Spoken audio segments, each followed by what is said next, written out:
मेरे एक दोस्त ने मुझसे कहा था कि कभी भी इस दुनिया में किसी को अपने गम मत बताना, क्योंकि मरहम तो तुम्हें किसी एक आध घर में ही मिलेगा, पर नमक तुम्हें हर घर में मिल जाएगा। इसलिए अपने गम बताकर अपने जख्मों पर नमक छिड़कने का काम मत करना। और उसकी ये बात मुझे आज भी याद आती है, क्योंकि इस दुनिया में कोई भी तुम्हारा साथ नहीं देता, उल्टा लोग तुम्हारी मुश्किलों पर हंसते हैं। इसलिए अच्छा है कि तुम अपनी मुश्किलें किसी को ना बताकर उनका समाधान ढूंढो, क्योंकि तुम्हारी मुश्किलें तुम्हें खुद ही सॉल्व करनी है। तो फिर लोगों को बताकर उनकी हंसी देखकर खुद को क्यों जलाना, क्योंकि जब लोग तुम्हारी मुश्किलों पर हंसेंगे तो तुम उन मुश्किलों से दूर भागना शुरू हो जाओगे और तुम उन मुश्किलों को कभी भी सॉल्व नहीं कर पाओगे। इसलिए ये ज़रूरी है कि तुम अपनी मुश्किलें किसी को ना बताओ, बल्कि उन मुश्किलों का समाधान ढूंढो। तो इसी बात पर मैं आज की इस वीडियो को स्टार्ट करना चाहता हूँ, और मैं चाहता हूँ कि आप इस वीडियो को लास्ट तक ज़रूर देखना, क्योंकि इस वीडियो में मैं आपको वो चीज़ बताऊँगा जो आप लोग कमेंट सेक्शन में कुछ दिनों से बहुत ज़्यादा पूछ रहे हैं कि सर ट्रेड्समैन के बारे में कुछ बताओ। तो मैं आपको जनरल ड्यूटी जिसे हम जीडी बोलते हैं, उसमें और ट्रेडमैन के बीच में डिफरेंस बताऊंगा कि इन दोनों में क्या डिफरेंस होता है। और मैं आपको बताऊंगा कि ट्रेड्समैन में आपके लिए कौन सी क्वालिफ़िकेशन और जीडी में आपकी क्या क्वालिफ़िकेशन होना ज़रूरी है। तो इस वीडियो को लास्ट तक ज़रूर देखना, और उससे पहले इस चैनल को सब्सक्राइब कर लो और बेल आइकन को प्रेस कर देना, ताकि जब कभी भी मैं आर्मी से रिलेटेड कोई भी वीडियो पोस्ट करूं तो वो सबसे पहले आप लोगों तक पहुंच जाए और आपका उससे कोई ना कोई फ़ायदा हो जाए। क्योंकि मेरी वीडियो में कोई ना कोई आपको बात ऐसी ज़रूर पता चलेगी जिससे आप जब भी आर्मी की भर्ती में जाओगे या फिर आप आर्मी में भर्ती में जाने की प्रैक्टिस करोगे तो उसमें आपको उससे ज़रूर मदद मिलेगी।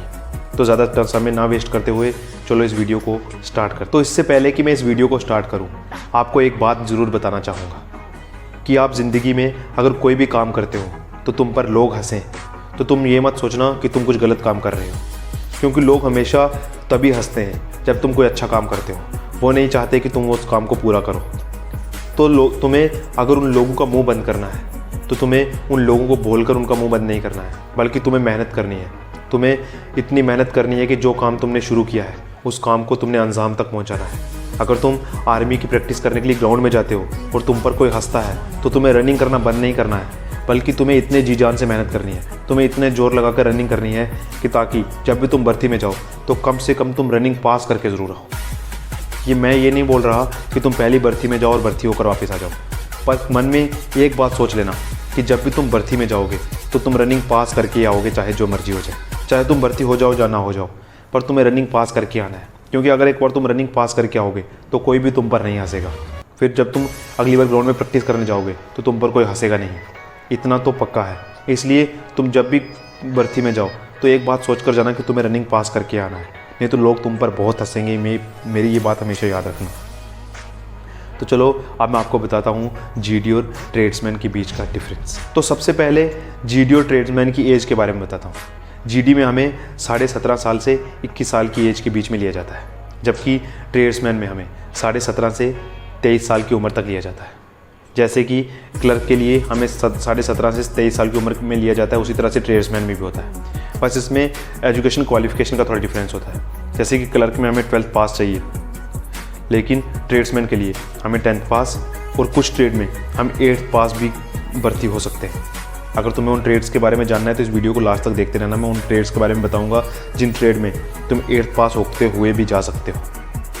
तो बात जब क्वालिफिकेशन की आती है, तो अगर तुम जीडी में भर्ती होना चाहते हो तो तुम्हारे कम से कम 33% मार्क्स हर सब्जेक्ट में होने चाहिए, और ओवरऑल तुम्हारी जो परसेंटेज है वो 45% होनी चाहिए। यानी कि तुम्हारे हर सब्जेक्ट में मार्क्स 33 से ऊपर होने चाहिए। तुम्हारी पास मार्किंग होनी चाहिए हर सब्जेक्ट में, क्योंकि बहुत से लड़के ये कमेंट करते हैं कि सर मेरे नंबर 30 हैं या उससे भी कम हैं, तो क्या मैं भर्ती हो सकता हूँ? अगर तुम्हारे नंबर एक भी सब्जेक्ट में 33 से कम है तो तुम भर्ती नहीं हो सकते। तुम्हारे लिए 33 मार्क्स होना ज़रूरी है। और कुछ जो बोर्ड है उनमें ग्रेडिंग सिस्टम आ गया है, तो अगर तुम्हारे हर सब्जेक्ट में ग्रेड डी ग्रेड होना चाहिए, जिसका ग्रेड डी से कम होगा वो भर्ती नहीं हो सकता। उसकी एजुकेशन क्वालिफिकेशन उस जीडी के लिए लागू नहीं है। उसको कम से कम भी डी ग्रेड पर सब्जेक्ट में, और ओवरऑल जो उसकी परसेंटेज होगी वो C2 ग्रेड में होनी चाहिए। तो ये था उन ग्रेडिंग वालों के लिए जिनको कई बार मार्कशीट से समझ नहीं आता कि उनके कितने परसेंट हैं, क्या वो भर्ती में जा सकते हैं या नहीं जा सकते। इसलिए तुम्हारी ग्रेडिंग डी होनी चाहिए, जिसका मतलब होता है कि तुम्हारे मार्क्स 33 से 40 के बीच में है। तो तुम्हारी ग्रेडिंग पर सब्जेक्ट डी और ओवरऑल जो तुम्हारी ग्रेडिंग है वो C2 होनी चाहिए। बहुत से लड़कों की मार्कशीट ऐसी होगी। जिस लड़के की मार्कशीट ऐसी है वो कमेंट करना कमेंट सेक्शन में कि उसकी मार्कशीट ऐसी है, उसको इस वीडियो से हेल्प मिली तो मुझे बहुत अच्छा मिला। तो GD के बाद अब बात हम करते हैं ट्रेड्समैन की। तो ट्रेडमैन में बहुत से ट्रेड हैं, जैसे स्टीवार्ड, वाशरमैन, पेंटर, बार्बर और भी बहुत सारे ट्रेड हैं।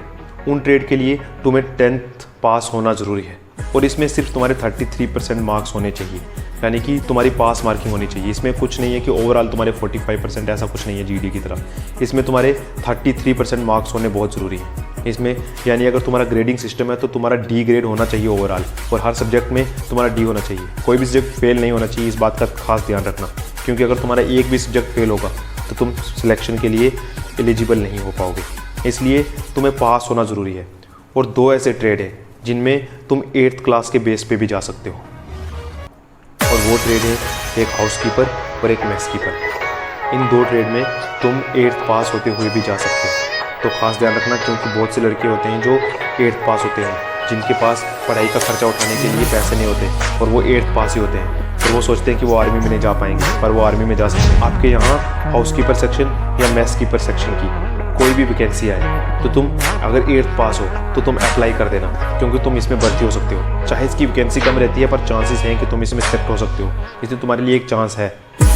वैसे तो TA में भी चांस रहता है 8th पास के लिए, पर मैं यहाँ पे इंडियन आर्मी की बात कर रहा हूँ, तो इसलिए आपको बता दूँ कि 2 ऐसे ट्रेड हैं जिनमें तुम 8th पास होते हुए भी जा सकते हो। बाकी मैंने बाकी ट्रेड्स के बारे में बता दिया। उसमें 33% मार्क्स होने जरूरी है ट्रेड्समैन के लिए। बहुत से ट्रेड हैं तुम उनमें जा सकते हो, वैकेंसी बहुत कम रहती है, इसलिए तुम्हारा कंपटीशन काफ़ी टफ होगा। इसलिए तुम्हें रनिंग में काफ़ी मेहनत करनी पड़ेगी, क्योंकि वहाँ रनिंग में बहुत से लड़कों को छाड़ देते हैं, बहुत कम लड़के सिलेक्ट होते हैं। इस बात का खास ध्यान रखना। मैं हर वीडियो में यही कहता हूँ कि तुम रनिंग में ज़्यादा जोर दो, क्योंकि रनिंग बहुत ज़रूरी है। रनिंग होने के बाद तुम आधे लगभग तुम भर्ती हो जाते हो, इसलिए वो बहुत ज़रूरी चीज़ है। बाकी तुम मेडिकल और रिटन एग्जाम तुम्हारा इतना मुश्किल नहीं है जितना तुम सोचते हो, तुम्हारी रनिंग मुश्किल है, तो तुम रनिंग में खास ध्यान देना। और ये था GD और ट्रेड्समैन के बीच में डिफरेंस। ज़्यादा डिफरेंस नहीं है, बस एज का डिफरेंस है और जो मार्क्स का डिफरेंस है। ओवरऑल जो 45% GD में चाहिए होता है, वो ट्रेड्समैन में ऐसा कुछ नहीं है, सिर्फ तुम्हारे 33% होने ज़रूरी है। तो मुझे लगता है कि आपके काफ़ी डाउट इससे क्लियर हो गए होंगे।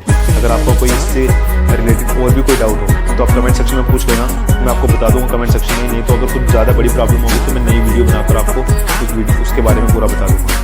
तो बस इतना ही कहूँगा कि रनिंग करो, सुबह शाम रनिंग करो जी जान से। अभी भर्ती खुल चुकी है, आपके पास इससे बड़ा मौका और कहीं नहीं आने वाला। अभी वैकेंसी बहुत होगी, बहुत देर बाद भर्ती होने वाली है। बस तुम्हें रनिंग पास करनी है, उसके बाद तुम्हारे सिलेक्ट होने से तुम्हें कोई नहीं रोक पाएगा। तो तुम्हारा मेडिकल क्लियर है तो रिटन एग्जामिनेशन में तुम बस 1 महीना या 2 महीने के लिए पढ़ लेना। तो बहुत जल्दी मैं रिटन एग्जामिनेशन पर भी वीडियो बनाने वाला हूँ, तुम इस चैनल से जुड़े रहना। और अगर आपका कोई भी दोस्त है जो इंडियन आर्मी में जाना चाहता है तो उसके साथ मेरी वीडियो शेयर करना, ताकि उसको भी इससे हेल्प मिल सके। और जितने आप ग्रुप में जितने ज़्यादा लड़के रनिंग करोगे उससे तुम्हें फ़ायदा मिलने वाला है, क्योंकि तुम एक दूसरे से कंपटीशन करके हमारी रनिंग में स्पीड बढ़ेगी। क्योंकि मुझे पता है कि जब हम रनिंग करते थे तो हमारे साथ भी ऐसा होता था कि जब हम ज़्यादा लड़के और अच्छे लड़के जो रनिंग करते थे उनके साथ रनिंग करने में हमारी टाइमिंग ज़रूर कम आती थी। तो ऐसा ही करना कि आप ग्रुप में रनिंग करना और मेरी वीडियोज़ को अपने दोस्तों के साथ शेयर करना, ताकि उनको भी मेरी वीडियो से कोई फ़ायदा मिले। क्योंकि जितने लड़कों को मेरी वीडियो से फ़ायदा मिलेगा मुझे भी उतना अच्छा लगेगा। मुझे लाइक से कोई मतलब नहीं है, अगर मेरी वीडियोस पर ज़्यादा व्यूज़ आते हैं तो मुझे उस बात से बहुत अच्छा लगता है कि मेरी वीडियो बहुत से लोगों तक पहुँची है। इसलिए आप इस चैनल को सब्सक्राइब कर लेना और बेल आइकन को प्रेस कर देना, ताकि जब कभी मैं आर्मी मोटिवेशनल वीडियो या फिर आर्मी से रिलेटेड कोई भी वीडियो पोस्ट करूँ वो सबसे पहले आप लोगों तक पहुँच जाए। तब तक जय हिंद, जय भारत।